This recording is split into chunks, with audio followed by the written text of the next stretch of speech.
നന്ദുവിനെ ഞാൻ വീട്ടിൽ ഡ്രോപ്പ് ചെയ്തിട്ട് ഞാൻ പോയിട്ട് വരാം. വീട്ടിലെത്തി പറഞ്ഞ പണികളൊക്കെ തീർത്തിട്ട് പോയാ മതി. അതും ടൈം ഉണ്ടെങ്കിൽ. മതി, അങ്ങനെ ചെയ്യുന്നുള്ളൂ. അച്ഛന് പരോള് കിട്ടുമ്പോ അച്ഛനെയും കൊണ്ട് സേഫായൊരു രാജ്യത്തേക്ക് പറക്കണം. പ്രതാപവർമ്മയും കുടുംബവും പിന്നീടുള്ള കാലം റോഡിലിരുന്ന് തെണ്ടും.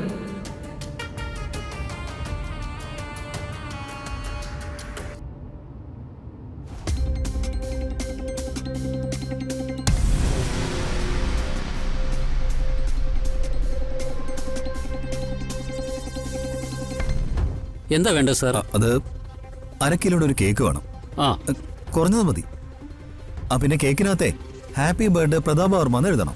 സാർ, ഈ പേരിൽ നേരത്തെ ഒരു മാഡം വന്ന് കേക്ക് ഓർഡർ ചെയ്തിരുന്നു. വേറെ ആരെങ്കിലും വന്ന് പേര് പറഞ്ഞാൽ കൊടുക്കാനും പറഞ്ഞിട്ടുണ്ട്. അത് അവളായിരിക്കും ഋതിക.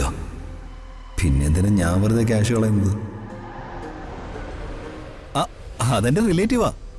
അപ്പോ അത് പാക്ക് ചെയ്ത് വെച്ചിട്ടുണ്ടെങ്കിൽ തന്നോളൂ. ചോക്ലേറ്റ് കേക്കാ ഓർഡർ ചെയ്തിരിക്കുന്നത്. ഒരു 10 മിനിറ്റ് കൂടി എടുക്കും സാർ. അല്ല, എത്ര കിലോ ഓർഡർ ചെയ്തിരിക്കുന്നത്? 2 കിലോ. ഒരു കാര്യം ചെയ്. 1 2 3 4 7. അല്ല, നമുക്കൊരു 7 പീസ് മതി. അപ്പോൾ ഒരു 1/2 കിലോ മതി. എന്തായാലും ഉണ്ടാക്കിയില്ലല്ലോ. 2 കിലോ ക്യാൻസൽ ചെയ്തിട്ട് 1/2 കിലോ തന്നാ മതി. അപ്പൊ പിന്നെ ബാക്കി ക്യാഷ് തന്നോളൂ. അത് പറ്റില്ല സാർ, കേക്ക് ഉണ്ടാക്കി തീരാറായി. എടോ, അത് മറ്റാരെങ്കിലും വരുമ്പോ കൊടുത്തോ. കസ്റ്റമേഴ്സ് ധാരാളം വരുന്നതല്ലേ. താനൊരു കാര്യം ചെയ്. 1/2 കിലോയുടെ പൈസ താൻ എടുത്തോ. ബാക്കി 1 കിലോയുടെ ക്യാഷ് എനിക്ക് തന്നാ മതി. ശരി സാർ.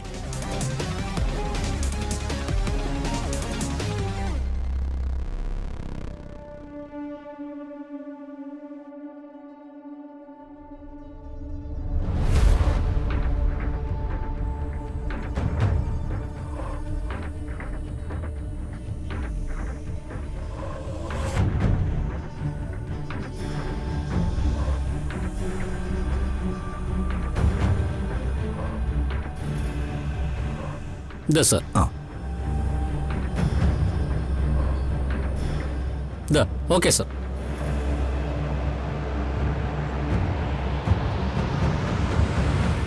ഇന്നത്തെ കളി എന്തായാലും കൊള്ളാം.